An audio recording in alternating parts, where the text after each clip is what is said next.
ಜನಮನ ನಿಜ ಗುಣ ಆಲಿಸು ದೇವಿ, ದೃಷ್ಟಿ ತಾಕಲು ಪಾಲಿಸು ದೇವಿ, ಆರೋಗ್ಯದಾತೆ ಆರಾಧ್ಯ ದೇವಿ ಚಾಮುಂಡೇಶ್ವರಿ ನಮೋ ನಮೋ.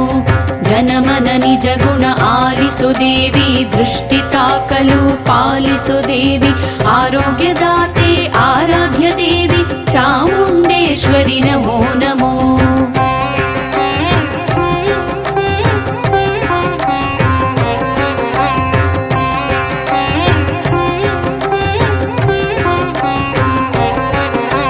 ಗಾಢಾಂಧಕಾರದಿ ಅಭೀಷ್ಟೆ ನೀಡಿ, ಕಾಲರಾತ್ರಿಯಲ್ಲಿ ವರದಯ ಮಾಡಿ ಉಪಾಸನೆ ಮೂಲಕ